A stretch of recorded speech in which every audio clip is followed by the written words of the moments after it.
Assalamualaikum warahmatullahi wabarakatuh. Perkenalkan, nama saya Maya Agustini.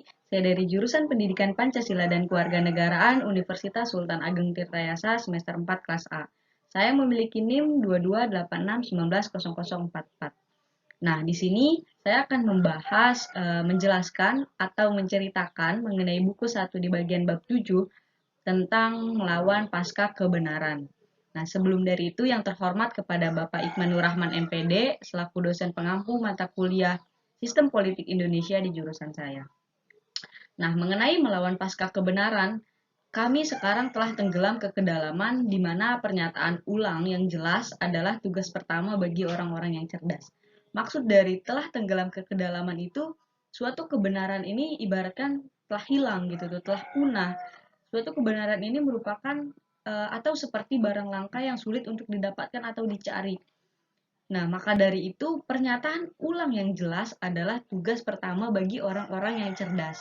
Maksudnya, diharapkan kepada seluruh manusia atau seluruh masyarakat bisa menjelaskan mengenai informasi yang mereka dapat. Sebelum dari itu, mereka harus mengamati dan meneliti terlebih dahulu apakah informasi tersebut valid adanya, fakta terjadinya, dan benar-benar runtut gitu tuh urutan kronologinya agar tidak terjadi kekeliruan atau kesalahpahaman dari informasi yang mereka sampaikan. Maka dari itu, orang cerdas harus bisa melakukan pernyataan-pernyataan yang jelas. Nah, untuk mengetahui lebih jelasnya mengenai melawan pasca kebenaran ini, kita bahas di slide-slide berikutnya. Nah, oke, pada slide berikutnya, di slide kedua ini saya akan membahas mengenai 4 poin utama mengenai pasca melawan kemerdekaan atau melawan pasca kemerdekaan. Nah, di poin pertama nih, pada 3 April 2017, majalah Time merilis masalah dengan cerita sampul yang bertanya, apakah kebenaran itu sudah mati? Nah, ini adalah karya seni yang mencolok, mengingatkan pada karya seni lainnya yang mereka lakukan di masa sebelumnya pada tahun 1960-an yang mengajukan pertanyaan yang sama tentang Tuhan. Nah, pada tahun 1960-an mereka mengajukan pertanyaan mengenai keberadaan tentang Tuhan. Apakah Tuhan itu benar-benar ada?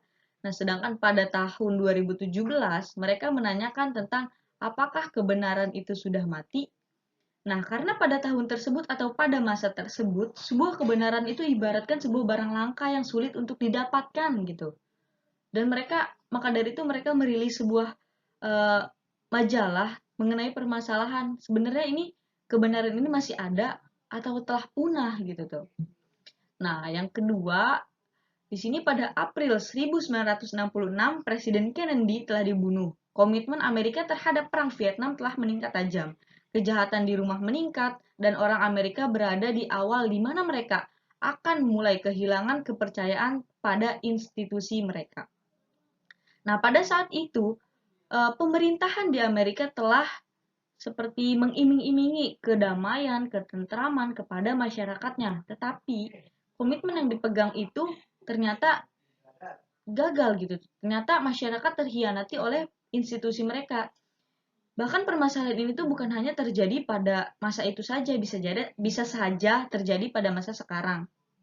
Yang mana eh, sebuah masyarakat atau suatu masyarakat bisa saja kecewa atau kehilangan kepercayaan kepada institusi mereka ketika institusinya ini tidak memegang perkataan atau tidak berintegritas gitu tuh.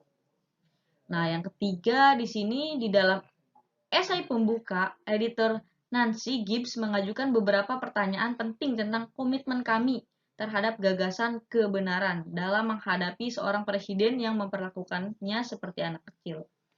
Nah, yang keempat di sini sepanjang buku ini kami telah mengeksplorasi akar dari post roots atau dari postingan kebenaran dengan asumsi bahwa seseorang tidak dapat benar-benar melakukan apapun tentang masalah kecuali seseorang tersebut memahami apa yang menyebabkannya.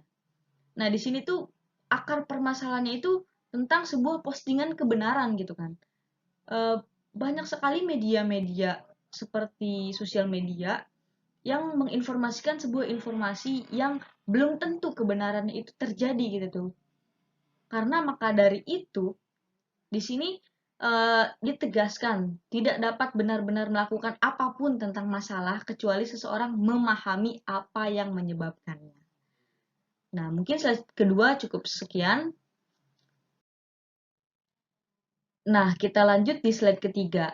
Di sini pelajaran yang kita dapat ambil gitu kan, atau pelajaran yang dapat kita ambil dalam permasalahan tadi adalah bahwa seseorang harus selalu melawan balik kebohongan. Kita tidak boleh berasumsi bahwa klaim apapun terlalu keterlaluan untuk dipercaya. Karena kebohongan diceritakan karena orang yang mengatakan itu berpikir ada kemungkinan seseorang akan mempercayainya.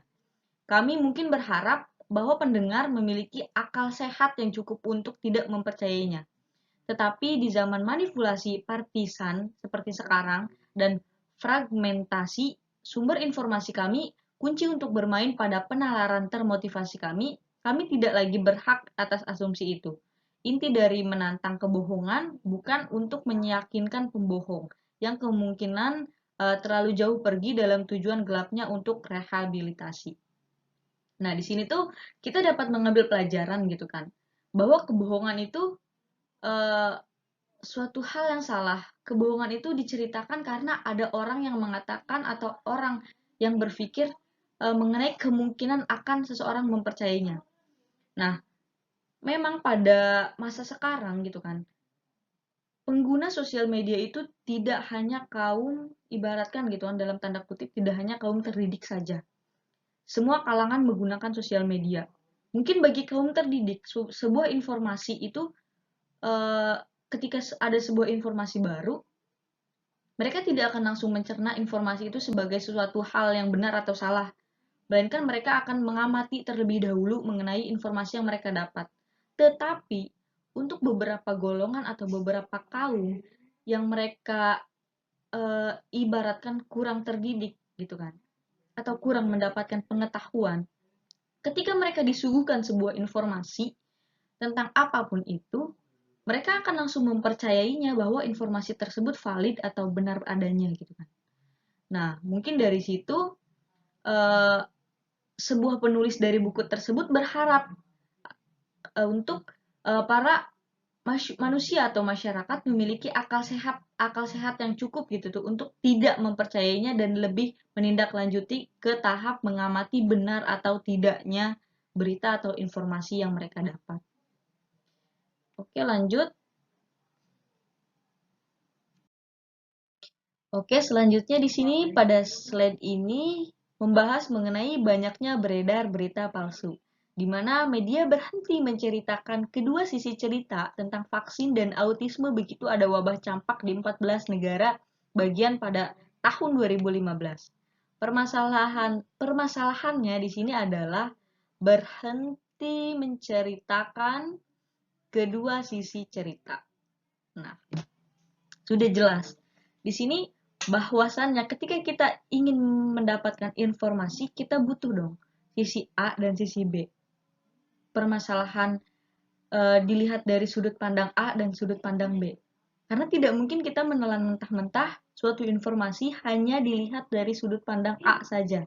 Kita tidak bisa mempercayai suatu informasi itu benar atau tidak ketika kita hanya mendapatkan informasi hanya ibaratkan kepalanya saja gitu. Tidak menyeluruh, tidak semua isi cerita itu diceritakan. Bagaimana kita bisa mempercayai informasi tersebut jika ada sisi yang disembunyikan? Nah, yang di sini tiba-tiba fakta penipuan Wakefield membuat salinan yang lebih baik. Nah, beberapa media telah menceritakan bahwasannya terdapat beberapa penipuan yang telah dilakukan. Penipuan ini telah memakan korban gitu tuh. Seperti yang sudah saya katakan sebelumnya, korban di sini tuh lebih kepada masyarakat yang kurang pengetahuan terhadap sesuatu informasi. Masyarakat pasti akan tergiur gitu ketika mereka diiming-imingi keuntungan, diiming-imingi suatu kekayaan. Siapa sih yang tidak ingin gitu kan? Nah, selanjutnya di sini seseorang hampir bisa melihat kecemasan host TV atas keterlibatan mereka sebelumnya.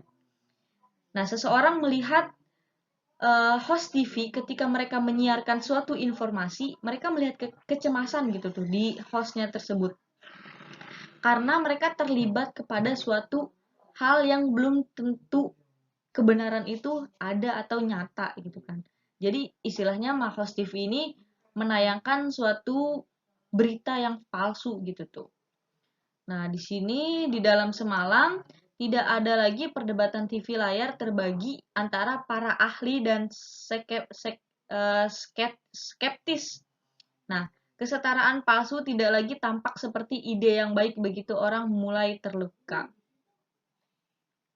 Oke. Nah, lanjut kepada permasalahan di kota Coral Gables, Florida. Nah, di sini ada 3 poin lagi ya yang akan dibahas. Yang pertama, kota Coral Gables, Florida berada di ketinggian 9 kaki di atas permukaan laut. Para ilmuwan memproyeksikan bahwa dalam beberapa dekade itu akan berada di bawah air. Segera setelah wali kota baru James Casson, seorang Republikan terpilih, dia mendengar ceramah tentang perubahan iklim tersebut dan pengaruhnya terhadap Florida Selatan. Nah, setelah mendengar berita tersebut, dia terperangah dong.